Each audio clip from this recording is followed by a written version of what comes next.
দশম শ্রেণীর সকল ছাত্রছাত্রীদের প্রোগ্রেস টিউটোরিয়াল ইউটিউব চ্যানেলে স্বাগত। আমাদের আজকের আলোচনার বিষয় হলো কবি শঙ্খ ঘোষের লেখা আয় আরও বেঁধে বেঁধে থাকি বাংলা কবিতার সংক্ষিপ্ত প্রশ্নোত্তর। পূর্ণমান 3। আজ দ্বিতীয় পর্ব। এই প্রশ্নোত্তরগুলি তোমাদের ফার্স্ট ইউনিট টেস্ট, মাধ্যমিক ফাইনাল পরীক্ষার জন্য ভীষণ গুরুত্বপূর্ণ। তাই ভিডিওটি প্রথম থেকে শেষ পর্যন্ত অবশ্যই দেখো।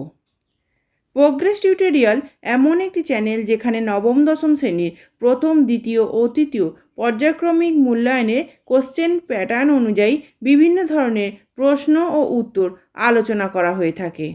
চলো আজকের ভিডিওটি শুরু করা যাক।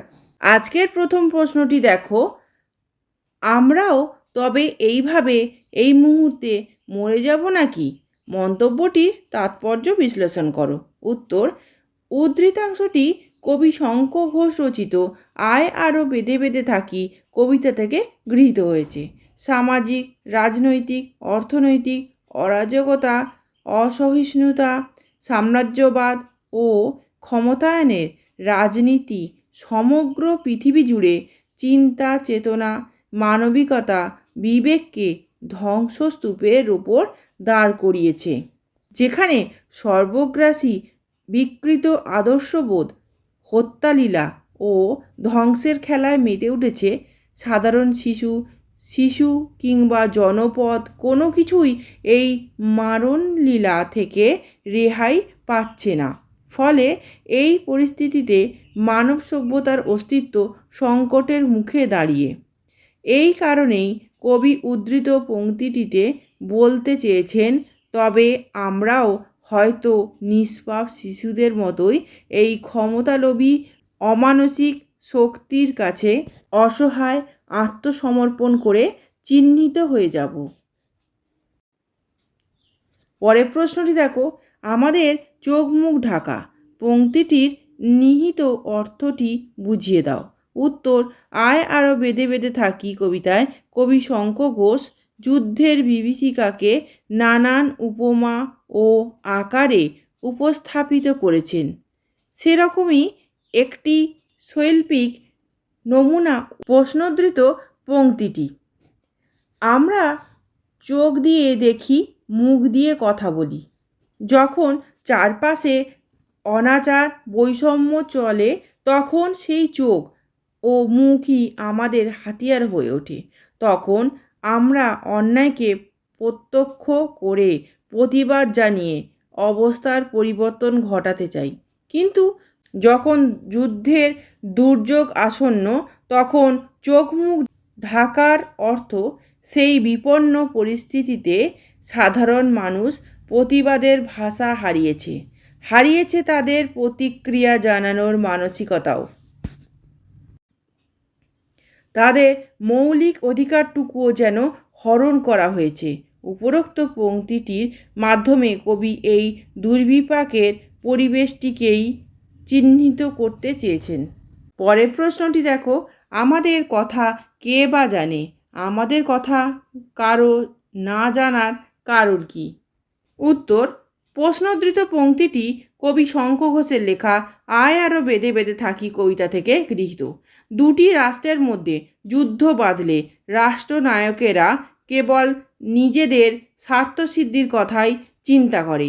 দেশের অগণিত সাধারণ মানুষদের অস্তিত্ব যে এর ফলে বিপন্ন হবে, এই বাস্তব সম্ভাবনাটুকুকে তারা এতটুকু গুরুত্ব দেন না। আমাদের কথা কে বা জানে উচ্চারণের মধ্যে দিয়ে একটি তাচ্ছিল্য ভাব প্রকাশ পেয়েছে, যার মাধ্যমে কবি রাষ্ট্রের চোখে সাধারণ নাগরিকদের গুরুত্বহীনতা ও মর্যাদাহীনতার বাস্তবতাকে ফুটিয়ে তুলতে চেয়েছেন। পরের প্রশ্নটি দেখো, আয় আরও বেঁধে বেঁধে থাকি কার এই আহ্বান? কেন এই আহ্বান?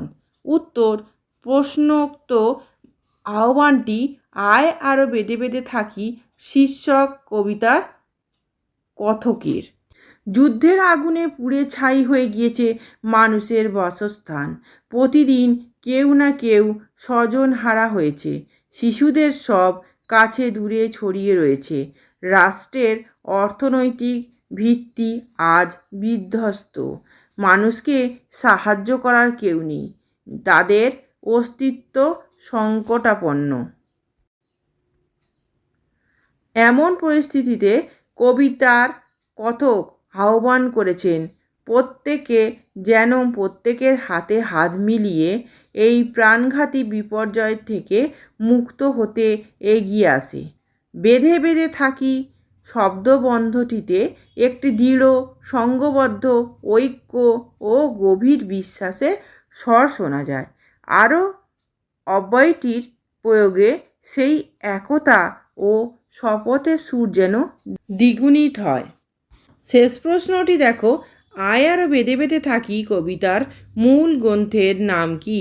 কবিতার বক্তব্য বর্তমান সময়েও প্রাসঙ্গিক কি না লেখো। উত্তর, আয় আরও বেঁধে বেঁধে থাকি কবিতার মূল গ্রন্থের নাম জলই পাষাণ হয়ে আছে। আয় আরও বেঁধে বেঁধে থাকি কবিতাটি একটি যুদ্ধবিরোধী কবিতা। এখানে যুদ্ধ শব্দটির তাৎপর্য ব্যাপক। যুদ্ধ কেবল দুই বা ততোধিক শক্তির মধ্যেকার বিরোধ বা দ্বন্দ্ব নয়, এর প্রভাব পড়ে দেশ, সমাজ, পরিবার তথা মানুষের ব্যক্তিগত সম্পর্কে, শরীরে ও মনে। এক কথায় বললে যুদ্ধ বয়ে আনে সামাজিক, অর্থনৈতিক ও রাষ্ট্রিক বিপর্যয়। সভ্যতার ইতিহাসে বারংবার একটি দেশ অন্য দেশের ওপর আক্রমণ চালিয়েছে। আধুনিক যুগও তার ব্যতিক্রম নয়।